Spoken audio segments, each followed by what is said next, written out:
കുറച്ച് Excel secrets നോക്കാം. കോളത്തിന്റെ width എങ്ങനെ അഡ്ജസ്റ്റ് ചെയ്യാന്ന് നോക്കാം. ഇവിടെ ഞാൻ എ എന്നുള്ള കോളത്തില് ഒരു വലിയ പേരാണ് ടൈപ്പ് ചെയ്യുന്നത് എന്ന് വിചാരിക്കാം. അഹമ്മദ് അർഷാദ് എന്നാണ് ഒരു നെയിം ഞാൻ ടൈപ്പ് ചെയ്ത് കൊടുക്കുന്നത്. ഇനി അത് ബി എന്നുള്ള സെല്ലില് ഞാൻ ജസ്റ്റ് 1 എന്നാണ് ടൈപ്പ് ചെയ്ത് കൊടുക്കുന്നത് എന്ന് വിചാരിക്കാം. ഇപ്പൊ ആക്ച്വലി എ കോളത്തില് മുഴുവനായും അഹമ്മദ് അർഷാദ് എന്നത് കാണിക്കുന്നില്ല അല്ലെ. അപ്പൊ എങ്ങനെയാണ് കോളത്തിന്റെ വിഡ്ത്ത് നമുക്ക് അഡ്ജസ്റ്റ് ചെയ്ത് കൊടുക്കാൻ പറ്റുക നോക്കാം.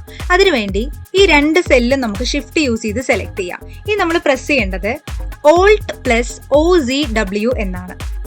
ഇവിടെ നമുക്ക് കോളം വിട്ട് എത്രയാണ് കൊടുക്കേണ്ടത് എന്നൊരു ഓപ്ഷൻ വരും. അതിനകത്ത് നമുക്ക് ഒരു 15 കൊടുക്കാം. ഓക്കെ കൊടുക്കുമ്പോൾ നോക്കൂ, നമുക്ക് 2 സെല്ലും സെയിം കോളം വിട്ടിലേക്കാണ് വന്നിരിക്കുന്നത്. പക്ഷെ അതിൽ അടിച്ചിരിക്കുന്ന ഡാറ്റയ്ക്ക് അനുസരിച്ച് അഡ്ജസ്റ്റ് ആയിട്ടുള്ള വലിപ്പം മതി എന്നാണെങ്കിൽ നമുക്ക് ഏത് ഷോർട്ട്കട്ട് കീ ആണ് ഉപയോഗിക്കേണ്ടത്?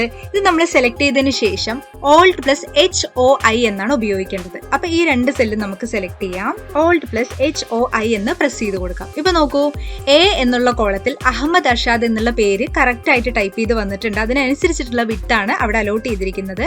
ദെൻ ബിയില് 1 എന്നുള്ള ഡാറ്റ മാത്രമേ നമ്മൾ ടൈപ്പ് ചെയ്തിട്ടുള്ളൂ. അപ്പൊ 1ന് വേണ്ട വലിപ്പം മാത്രമേ അവിടെ ആ കോളത്തിന് വന്നിട്ടുള്ളൂ.